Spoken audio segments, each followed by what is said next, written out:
Episode 3 last episode. இதுக்கப்புறம் அந்த தொல்லை இருக்காது. எனக்கும் இந்த மாதிரி பேசுறது சுத்தமாக விருப்பம் இல்லை.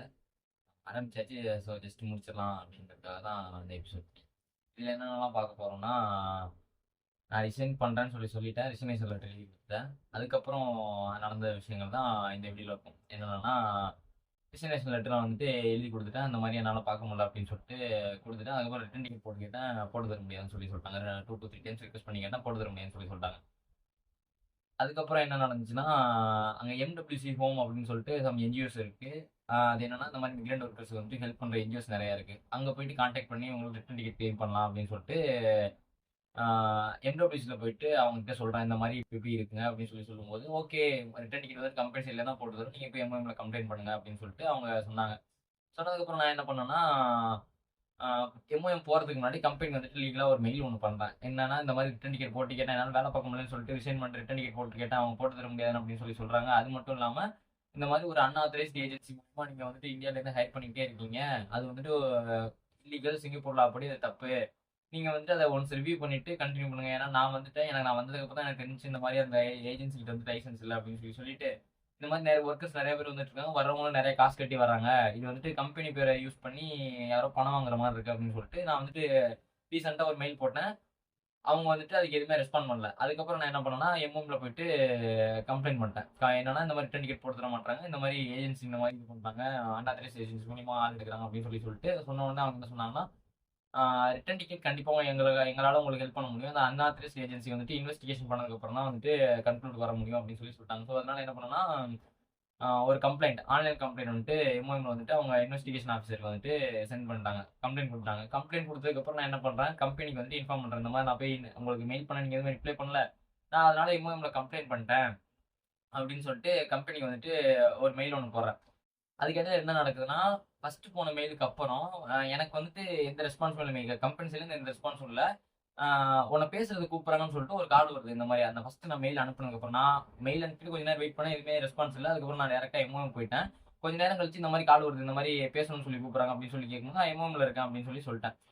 கொஞ்ச நேரம் கழிச்சு இந்தியாவில் இருக்க ஏஜென்சி அவங்க சத்யபிரியாங்கிறவங்க எனக்கு வந்துட்டு கால் பண்றாங்க. நான் உள்ள வந்துட்டு பேசிட்டு இருக்கேன், எம்ஓஎம்ல பேசிட்டு இருக்கேன். என்னால் அந்த கால் அட்டன் பண்ண முடியல. கொஞ்ச நேரம் கழிச்சு வெளில வந்து பார்த்தோன்னா கண்டினியூஸாக மெசேஜ் வந்துருக்கு. இந்த மாதிரி எல்லாத்துக்கும் உங்க மேலே வச்சுக்கிட்டு நீங்கள் வந்து எங்களை ப்ளே பண்ணுறீங்க வைக்கிறீங்க அப்படின்னு சொல்லிட்டு வந்துகிட்டு இருக்கு. நான் எதுவுமே ரிப்ளை பண்ணல. அந்த மாதிரி ரிட்டன் டிக்கெட் போட்டு கேட்டா அவங்க போட்டு தர முடியாதுன்னு சொல்லிட்டாங்க. நான் போய் எம்எம்ல கம்ப்ளைண்ட் பண்ணேன். அவங்க இந்த மாதிரி ஃப்ரைடே வரைக்கும் வெயிட் பண்ண சொல்லியிருக்காங்க. ஃப்ரைடே வரைக்கும் வெயிட் பண்ணுங்க. ஃப்ரைடேக்குள்ள உங்க இன்வெஸ்டிகேஷன் ஆஃபீஸர் வந்துட்டு கால் பண்ணலன்னா நீங்க அகைன் திரும்ப வாங்க அப்படின்னு சொல்லியிருக்காங்கன்னு மட்டும் தான் சொன்னேன். சொன்னதுக்கப்புறம் என்ன நினைச்சாங்க, எது நினைச்சாங்கன்னு தெரியல. கொஞ்ச நேரத்தில் ரிட்டன் டிக்கெட்டை போட்டு எனக்கு அனுப்பிட்டு, இந்த மாதிரி உங்களுக்கு கம்பெனி சைட்லேருந்து நீங்கள் ரிட்டன் டிக்கெட் கேட்டிருந்தீங்களாம்ல, உங்களுக்கு வந்து டிக்கெட் போட்டாச்சு அப்படி இந்தியாவிலேருந்து புக் பண்ணி அந்த ஏஜென்ட் வந்துட்டு எனக்கு அனுப்புறாங்க. சதிப்பிரியாங்களும் எனக்கு வந்துட்டு அனுப்புறாங்க. இந்த மாதிரி ரிட்டன் டிக்கெட் போட்டாச்சு, இதை நீங்கள் யூஸ் பண்ணுறதும் இதுக்கப்புறம் உங்கள் விருப்பம், நீங்கள் என்ன பண்ணணுமோ பண்ணிக்கோங்க. எங்கள் சைடு வந்துட்டு எல்லாத்துக்கான ப்ரூஃபும் எங்ககிட்ட இருக்குது, நாங்கள் எங்கே கேட்டாலும் எங்களை ப்ரூஃப் பண்ணிப்போம் அப்படின்னு சொல்லிட்டு ரிட்டன் டிக்கெட் அனுப்பி விட்டாங்க. அதுக்கப்புறம் நான் கம்பெனிக்கு அகைன் ஒரு மெயில் போடுறேன். என்னன்னா, இந்த மாதிரி எம்ஓஎம்ல இந்த மாதிரி சொல்லியிருக்காங்க, ஃப்ரைடே வரைக்கும் வெயிட் பண்ண சொல்லியிருக்காங்க, இந்த மாதிரி எனக்கு நாளைக்கு டிக்கெட்டை போட்டு அனுப்பி கிளம்பி போகணும்னு சொல்கிறாங்க. இது என்னது டேட் எனக்கு ரிவைஸ் பண்ணி கொடுங்க அப்படின்னு சொல்லிட்டு ஒரு மெயில் போடுறேன். No response. அதுக்கப்புறம் அகைன் இன்னொரு மெயில் போடுறேன். என்னன்னா, இந்த மாதிரி நான் கேட்டேன், எதுக்குமே நீங்கள் ஆன்சர் பண்ணல, தயவு செஞ்சு என்ன ஏதுன்னு சொல்லுங்க அப்படின்னு சொல்லிட்டு ஒரு மெயில் போடுறேன். No response. எதுக்குமே ரெஸ்பான்ஸ் இல்லை. இந்த மாதிரி ரெஸ்பான்ஸ் இல்லாமல் இருக்கும். நான் அகைன் நெக்ஸ்ட் டே, அதாவது டியூஸ்டே எனக்கு டிக்கெட் போட்டு தராங்க. வெட்னஸ்டே வந்துட்டு நான் அகைன் எம்ஓஎம் போகிறேன். எம்ஓஎம் காலைல, ஏன்னா நம்ம அவங்க வெயிட் பண்ண சொல்லியிருக்காங்க, நம்ம வந்துட்டு வெயிட் பண்ணாமல் போயிட்டோம்னா நம்ம பொய்யான கம்ப்ளைண்ட் கொடுத்துட்டு போயிட்டோம் அப்படிங்கிற மாதிரி ஒரு என்ன சொல்றது, அந்த மாதிரி ஒரு பர்ஸ்பெக்ஷன் வந்துன்னு சொல்லிட்டு நான் என்ன பண்ணுறேன், வெயிட் பண்ணிட்டு அகைன் நான் வெட்னஸ்டே மார்னிங் சொல்லிட்டு எம்ஓஎம் போகிறேன். இந்த மாதிரி அவங்க கிட்ட சொல்கிறேன். எல்லாத்தையும் டீட்டெயிலாக எக்ஸ்பிளைன் பண்ணதுக்கப்புறம் அவங்க என்ன சொல்கிறாங்கன்னா, ஓகேப்பா, உங்களுடைய இன்வெஸ்டிகேஷன் வந்துட்டு அவங்க ரிஜெக்ட் பண்ணல, அது இன்னும் ஆக்டிவ்ல தான் இருக்குது. அவங்க இன்வெஸ்டிகேஷன் ஆஃபீஸர் வந்து உங்களை கூப்பிடும்போது நீங்கள் அதுக்கான ப்ரூஃப்ஸ் எல்லாத்தையும் கொடுங்க அப்படின்னு சொல்லிட்டு ரிட்டன் டிக்கெட் போட்டது வந்து நீங்கள் வேஸ்ட் பண்ணிடாதீங்க. டிக்கெட் வந்துட்டு உங்களுக்கு கம்பெனி சைடில் போட்டு கொடுத்துட்டாங்கன்னா அதை யூஸ் பண்ணிக்கோங்க. ஏன்னா உங்களோட பர்மிட் வந்துட்டு அவங்க கட் பண்ணிட்டாங்க. நான் போன 8ஆம் தேதி வந்துட்டு கரெக்டாக 8ஆம் தேதி போகிறேன். நான் ரிசைனேஷன் லெட்டர் கொடுத்தது 6ஆம் தேதி. 7ஆம் தேதி என்னோட பர்மிட்டை கட் பண்ணிட்டு 8ஆம் தேதி ஒரு நாள் இதை இருக்கிறதுக்கு மட்டும் எங்கள் ஸ்பெஷல் பாஸ் போட்டு கொடுத்துட்டாங்க. இதெல்லாம் அவங்கள்ட்ட சொல்லும்போது என்னன்னா, அதுக்கு மேலே நீங்கள் இருந்தீங்கன்னா உங்களுக்கு தான் ப்ராப்ளம் வரும். நீங்கள் 8ஆம் தேதி மேலே சிங்கப்பூரில் ஸ்டே பண்ணக்கூடாது. 8ஆம் தேதி 12 மணிக்கு மேலே நீங்கள் சிங்கப்பூரில் ஸ்டே பண்ணக்கூடாது அப்படின்னு சொல்லிட்டு அவங்களும் போகணும்னு சொல்லிட்டாங்க. ஓகே, அவங்க சொன்னதை நான் ஃபாலோ பண்ணிட்டு நான் வந்துட்டு எல்லாத்தையும் எடுத்து பேக் பண்ணிட்டு 5:30 போல கீழே வந்து பிக்கப் பண்ணுறது வண்டி வந்துச்சு. கூப்பிட்டு டெர்மினேஷன் அந்த லெட்டரில் பே ஸ்லிப்பில் எல்லாத்துலேயும் சைன் வாங்கினாங்க. எனக்கு கொடுத்த ஒர்க் பர்மிட்டு, அப்புறம் வந்துட்டு கோர்ஸ் முடிச்சதுக்கான கார்டு, அந்த கார்டு எல்லாத்தையும் ரிட்டன் கேட்டாங்க. எல்லாத்தையும் சைன் பண்ணிட்டு ரிட்டன் கொடுத்துட்டு நான் கிளம்பிட்டேன். கிளம்பிட்டு அங்க போயிட்டு போர்டிங் கம்ப்ளீட் ஆயிட்டு அடுத்து வந்துட்டு உள்ள போறதுக்கு வெயிட் பண்ணிட்டு இருக்கேன். என்ன டிராப் பண்றதுக்கு கம்பெனியோட டிரைவரும் ஒரு சூப்பர்வைசரும் வந்தாங்க. அந்த சூப்பர்வைசருக்கு மெயின் சூப்பர்வைசர் பலராமன் அப்படிங்கிறவங்க வந்துட்டு கால் பண்றாங்க. கால் பண்ணி என்னன்னா, அந்த வார்த்தையெல்லாம் சொல்ல முடியல. அந்த மாரி வார்த்தையில வந்துட்டு எனக்கு எனக்கு நல்லது பண்ணலாம்னு நெனச்சாங்களாம். நான் வந்துட்டு அதெல்லாம் கெடுத்துக்கிட்டேன்னு சொல்லிட்டு என்ன கெட்ட கெட்ட வார்த்தையில திட்டிட்டு, "நீ ஊர்ல போய் சந்தி சிரிப்ப." அப்படிங்கிற மாரி வார்த்தையெல்லாம் யூஸ் பண்றாங்க. இதெல்லாம் என்ன மாரி இதுன்னே தெரியல. ஒரு இடத்துல இருக்கவங்க இந்த மாரி தான் பேசுவாங்களா அப்படிங்கிறது தெரியல. இப்படி பேசிட்டு இருக்காங்க. என்னால அதுக்கு மேல பேச முடியல. நான் கால கட் பண்ணிட்டு, நான் உள்ள போயிட்டேன். போயிட்டு வரேன்னு சொல்லிட்டு, அவன் உள்ள போயிட்டான். போனதுக்கப்புறம் என்னால இது பண்ண முடியல. அந்த அந்த நாள் வரைக்குமே நான் கம்பெனியோட பாஸ் கிட்ட வந்து நான் பேசினது கிடையாது. நெறைய டைம் அவங்களும் பார்த்துருக்காங்க. நானும் வந்துட்டு ரொம்ப பக்கத்து டிஸ்டன்ஸ்ல பார்த்துருக்கேன். நான் அவங்க இது வரைக்கும் என்ன கூப்பிட்டு வச்சு என்ன ஏதுன்னுலாம் பேசினது கிடையாது. ஆ அன்னைக்கு அன்னைக்கு நான் வந்துட்டு பாஸுக்கு வந்துட்டு மெசேஜ் போடுறேன். என்னன்னா, அந்த திட்டுனத வந்துட்டு ஃபார்வர்ட் பண்ணிட்டு, இந்த மாரி நான் ஒரு மெசேஜ் ஒண்ணு போடுறேன். இந்த மாரி பேசுறாங்க, வைக்கிறாங்க. நான் ரிட்டர்ன் டிக்கெட் போட்டு கேட்டா அவங்க போட்டு தந்தாங்கன்னா, நான் எம்ஓஎம்க்கே போயிருக்க மாட்டேன். அவங்க இந்த மாரி போடாதனால தான் நான் இந்த மாரி பண்ணேன்னு சொல்லிட்டு ஒரு வாய்ஸ் மெசேஜ் வந்துட்டு அனுப்புறேன். ஃபர்ஸ்ட் மெசேஜ்க்கு டபுள் டிக் வருது. அடுத்த மெசேஜ்க்கு சிங்கிள் டிக்க என்ன பிளாக் பண்ணிட்டாங்க. இது எனக்கு என்னடா நம்ம இதுவரைக்கும் பேசினதே இல்ல. ஜஸ்ட் போய் இன்ஃபார்ம் தான் பண்றோம். இதுக்கே பிளாக் பண்றாங்கன்னா, அவங்க என்ன மாரி ஒரு மென்டாலிட்டில இருக்காங்க அப்படின்னு சொல்லிட்டு எனக்கு ரொம்ப வியப்பா இருந்துச்சு. அதுக்கப்புறம் நான் ஊருக்கு வந்துட்டேன். நெக்ஸ்ட் டே வந்து 8த் வந்துட்டு கிளம்பி 9த் வந்து இங்க இறங்கியாச்சு. இந்தியால வந்துட்டேன். சென்னையிலேருந்து கிளம்பி வந்துட்டு இருக்கப்போ நான் மீட் பண்றேன். இந்த மாரி ஊருக்கு நான் சேஃப்டியா வந்துட்டேன். இந்த மாரி நான் அங்க லீகல் அட்வைஸ் எடுத்திருக்கேன். நான் நான் உங்ககிட்ட எல்லாத்துக்கும் ஆ என்ன சொல்றது? கிளாரிஃபிகேஷன் கேட்டேன். நீங்க வந்துட்டு எதுக்குமே எனக்கு ரெஸ்பான்ஸ் பண்ணல. ஓகே. பண்ணாத வரைக்கும் எனக்கு எந்த பிரச்சனையும் இல்ல. நான் வந்துட்டு உங்கள்ட்ட கேட்டேன். நீங்க எதுவுமே ரெஸ்பாண்ட் பண்ணல. எனக்கு வந்துட்டு நான் அங்க எம்ஓஎம்ல கம்ப்ளைண்ட் குடுத்து தான் வந்திருக்கேன். அந்த கம்ப்ளைண்ட் இன்னும் ஆக்டிவ்ல தான் இருக்கு. அகைன் நான் அங்க என்ன பண்ணேன்னா, எம்டபிள்யூஸ்ல போகும்போது அவங்க வந்துட்டு அட்வொகேட் கான்டாக்ட் குடுத்தாங்க. அவங்க கிட்ட பேசினதுமே அந்த ஆகஸ்ட் 4 அன்னைக்கு எனக்கு வந்துட்டு ஸ்லாட் குடுத்துருக்காங்க. நீங்க வந்துட்டு உங்களோட வொரீஸ் எல்லாத்தையுமே சொல்லுங்க. இன்வெஸ்டிகேட் பண்ணிட்டு ஃபர்தரா மூவ் பண்ணலாம் அப்படிங்கிற மாரி சொல்லியிருக்காங்க. ஸோ அதனால நான் எல்லாத்தையுமே சொல்லிட்டு, நான் அந்த மாரி சேஃபா ஊருக்கு வந்துட்டேன். இந்த மாரி இது இருக்கு அப்படின்னு சொல்லிட்டு, ஃபியூச்சர்ல நீங்க தயவு செஞ்சு இந்த மாரிலாம் பண்ணாதீங்க. அதாவது எப்படின்னா, ஒரு அன்ஆத்தரைஸ்ட் ஏஜென்சி மூலியமா ஆள் எடுக்காதீங்க அப்படின்னு சொல்லிட்டு டீசென்ட்டா ஒரு மெயில் போட்டு முடிச்சுட்டேன். அந்த மெயில் காப்பி எல்லாமே கீழ குடுக்குற லிங்க்ல வந்துட்டு இருக்கும். 1, 2, 3 ஹைரோ 1, 2, 3, 4, 5ன்னு மொத்தம் ஒரு 5 மெயில் இருக்கும். எல்லா மெயிலுமே நீங்க ஓப்பன் பண்ணி பாருங்க. நான் என்ன சொல்லியிருக்கேன்னு தெளிவா புரியும். நெக்ஸ்ட் அதுக்கப்புறம் என்னன்னா, எனக்கு அங்க இருக்கும்போது என்னால கேட்க முடியல. நான் இங்க வந்துட்டு கேட்கிறேன். இந்த மாரி உங்களோட லைசென்ஸ் டீடைல்ஸ் வந்து எனக்கு குடுங்க அப்படின்னு சொல்லிட்டு, இந்த சனா நக்ஷத்ரா கன்சல்டன்சி அப்படிங்கிற கன்சல்டன்சி கிட்ட நான் போன கன்சல்டன்சில கேட்கிறேன். அதுல என்னன்னா, அவங்களோட வெப்சைட் லிங்க் நான் கீழ போடுறேன். அத பார்த்தீங்கன்னா, இதெல்லாம் நான் இங்க இருக்கும்போது செக் பண்ணியிருந்தேன்னா, அது எனக்கு கண்டிப்பா போயிருக்கவே மாட்டேன். ஏன்னா இங்க இருக்கும்போது என்ன என்ன அ இவ்வளோ நான் பண்ணணும், வைக்கணும்னு சொல்லிட்டு தெரியுது. ஆனா எதுவுமே இங்க பண்ணல. என்ன ஒரு இதுன்னே தெரியல. அது ஒரு மாய மாரி இருக்கு அப்படிங்கிற மாரி தான் சொல்லலாம். அதெல்லாம் எதுவுமே பார்க்காம, வைக்காம இங்கேருந்து போயிட்டு அங்க வந்ததுக்கப்புறம் நான் செக் பண்றேன். அவங்களோட வெப்சைட்லாம் போய் செக் பண்ணோம்னா, ஆல்ரெடி இந்த சேல்ஸ் வெப்சைட் இருக்கும்ல, அந்த அமேசான் மாரி வெப்சைட்லாம் இருக்குல்ல, அந்த இடத்துல இருக்க மாரி இவங்க ஆல்ரெடி ஒரு ஃபேக்கான ஒரு வெப்சைட் இருக்கு. அந்த வெப்சைட் வந்துட்டு இவங்க பேர மட்டும் மாத்தி எந்த பட்டன கிளிக் பண்ணாலும் எதுவுமே வேலை செய்ய மாட்டேங்குது. கிளைண்ட்ஸ்ன்னு சொல்லி போட்டுருக்காங்க. அந்த டெம்ப்ளேட்ஸ்லயே இருக்கும்ல கிளைண்ட்ஸ். அந்த மாரி பேரு, அந்த மாரி அவங்க ஃபோட்டோ வச்சிருக்காங்க. அவங்க எக்ஸ்பர்ட்ஸ்ன்னு சொல்லிட்டு யார் யார் ஃபோட்டோ, ஃபாரினர்ஸ் ஃபோட்டோ வந்துட்டு இது பண்ணி வச்சிருக்காங்க. அவங்களோட லைசென்ஸ் டீடைல்ஸ் எந்த இடத்துலயுமே இல்ல. ஒரு இடத்துல கூட அந்த எம்ஓஎம் லைசென்ஸ் டீடைல்ஸோ, இல்ல ஃபாரினுக்கு வந்துட்டு ஒர்க்கர்ஸ் வந்துட்டு ரிக்ரூட் பண்றதுக்கு வந்துட்டு இவங்ககிட்ட இந்தியால வாங்குன லைசென்ஸோ, அந்த இஆர்ஐ லைசென்ஸோ எந்த டீடைல்ஸுமே இல்ல. ஓகே அப்படின்னு சொல்லிட்டு நான் இவங்ககிட்ட கேட்கலாம். எனக்கு வந்துட்டு நான் பணத்த அவங்ககிட்ட டிமாண்ட் பண்ணல. அந்த மெயிலவே நான் உங்களுக்கு வந்துட்டு கீழ குடுக்குறேன். பணத்த நான் அவங்ககிட்ட டிமாண்டே பண்ணல. என்னன்னா, இந்த மாரி உங்களோட லைசென்ஸ் டீடைல்ஸ் இல்லன்னு சொல்லி நான் செக் பண்ணேன். எனக்கு லைசென்ஸ் டீடைல்ஸ் இல்ல. உங்களுக்கு வித்தின் 3 பிசினஸ் டேஸ்க்குள்ள எனக்கு வந்துட்டு உங்களோட லைசென்ஸ் டீடைல்ஸ் மட்டும் குடுங்க.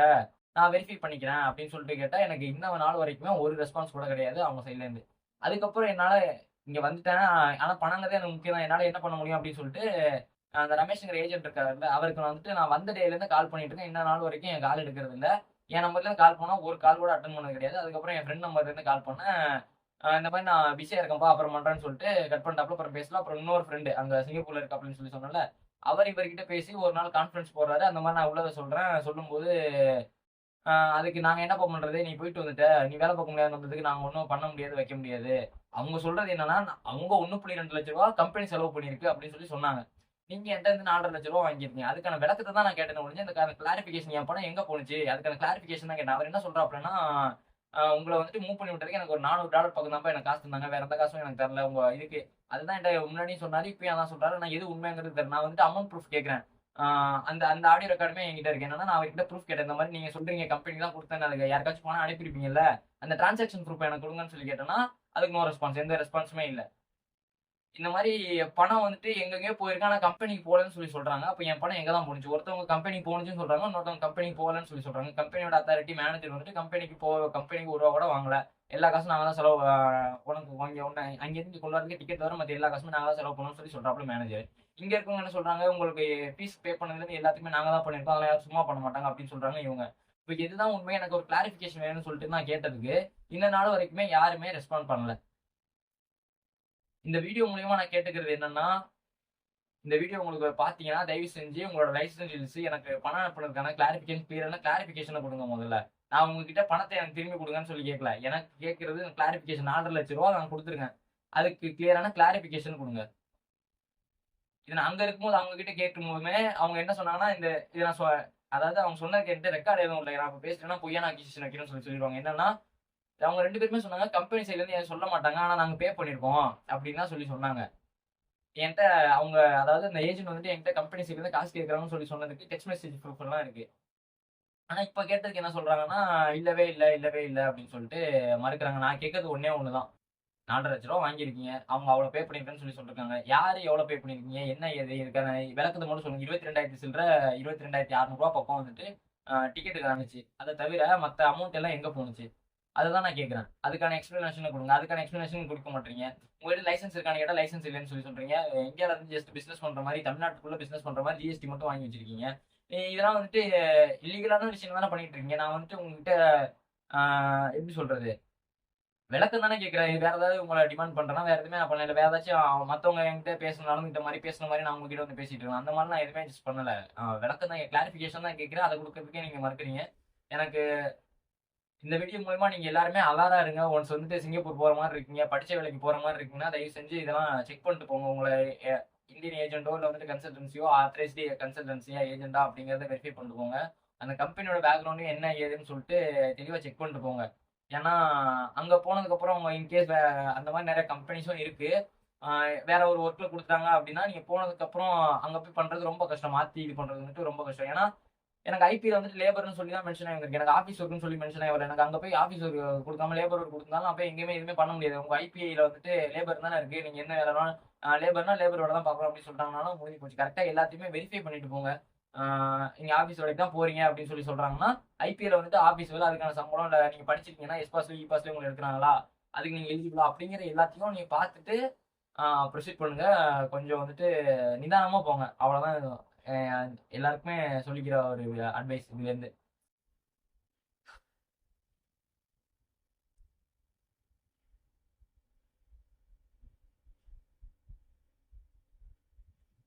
அந்த பணம் ரூ. 4,50,000 கடன் வாங்கி தானே போனோம். அது என்னமாச்சும் பண்ணி அ நகை தான் மீட்டு குடுத்துடலாம்னு நம்பிக்கை இருக்கு. எனக்கு வேற வேலை கிடைக்காம போறதில்ல. இப்போ அங்க அந்த அந்த மாரி ஒரு வேலை கிடைச்ச மாரி வேற வேலை கிடைக்காம போறதில்ல.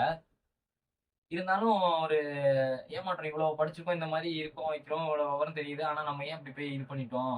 அதுவே வந்துட்டு ஒரு பெரிய இடுக்குள்ள தள்ளுன மாரி இருக்கு. என்ன பண்றதுன்னு சொல்லிட்டு. நான் பாட்டுக்கு நல்லா தான் வேலை பார்த்துட்டு இருந்தேன். படிச்ச சம்பளம் அந்த பழைய கம்பெனில சேலரி கம்மியா இருந்தாலுமே, படிச்ச வேலை தான் பார்க்குறோங்கிற ஒரு மன திருப்தி இருந்துச்சு.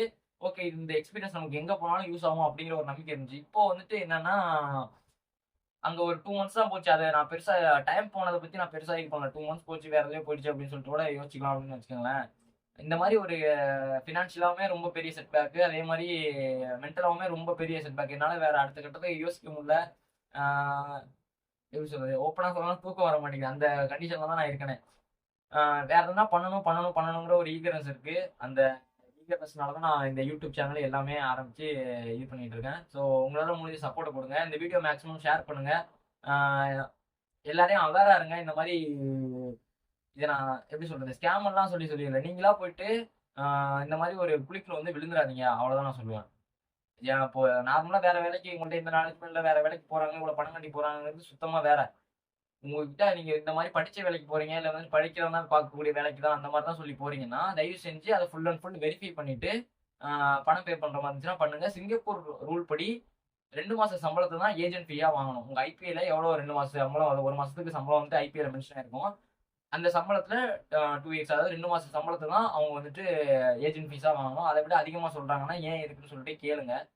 ஆ நான் பண்ண மிஸ்டேக் வந்துட்டு தயவு செஞ்சு யாருமே பண்ணிறாதீங்க. அவ்வளோதான் இந்த வீடியோ மூலியமா நான் சொல்லிக்கிறது. இந்த வீடியோ யாராச்சும் பார்த்தீங்கன்னா, அந்த ஏஜென்ட்டோ, மேனேஜரோ, கன்சல்டன்சில இருக்கவங்க யாரோ பார்த்தீங்கன்னா, இப்பயாச்சும் நான் போட்ட இமெயிலுக்கு வந்துட்டு ரிப்ளை குடுங்க. இல்ல லீகல் அத்தாரிட்டீஸ் யாராச்சும் இத பார்க்குறீங்க. நான் நெறைய இடத்துல இது பண்ணிட்டேன். ஆ என்ன சொல்றது? ஆ கவர்மெண்ட் வெப்சைட்ஸ்லயுமே வந்துட்டு நான் வந்துட்டு கம்ப்ளைண்ட் ரைஸ் பண்ணிட்டேன். அது இப்போ எதுவும் ரெஸ்பான்ஸ் இல்ல. அங்கேயுமே எதுவுமே பெருசா ரெஸ்பான்ஸ் இல்ல. அது என்னங்க ஏதுங்கிறது தெரியல. அதே மாரி சிங்கப்பூர் எம்ஓஎம்லயுமே நான் வந்துட்டு வந்ததுக்கப்புறம் செக் பண்ணேன். உங்களோட இது ஆக்டிவ்ல தான் இருக்கு. நாங்க ஃபர்தரா மூவ் பண்றோம் அப்படிங்கிற மாரி சொன்னாங்க. ஆனா அதுக்கப்புறமும் அவங்க சைட்ல இருந்துமே எதுவுமே வரல. ஏன்னா நான் வந்துட்டேன். இதுக்கப்புறம் என்ன ஏதுங்கிறதே தெரியல. மொத்தத்துல நெறைய பேர் "நீ அங்க இருந்தே பார்த்துக்கணும்" அப்படிங்கிற மாரி சொன்னாங்க. வந்தாச்சு. இதுக்கப்புறம் என்ன ஆகுதோ அத பார்க்க வேண்டியதான். உங்களால முடிஞ்ச சப்போர்ட்ட குடுங்க. சப்ஸ்கிரைப் பண்ணிக்கங்க. இந்த வீடியோ மேக்ஸிமம் எல்லாருக்கும் ஷேர் பண்ணுங்க. நன்றி. இதுக்கப்புறம் இந்த மாரி வீடியோ எதுவும் இந்த சேனல்ல வராது. அப்புறம் இன்னொரு ஒரு ரிக்வெஸ்ட் ஒண்ணு இருக்கு. அத நான் வந்துட்டு அடுத்து ஒரு ஷார்ட்ஸா போடுறேன். அதுலேருந்து கொஞ்சம் ஃபன் கன்டென்ட்டா மூவ் பண்ணிக்கலாம். ஏன்னா, இந்த மாரி சீரியஸ் கன்டென்ட்லாம் இதுல வேணாம்.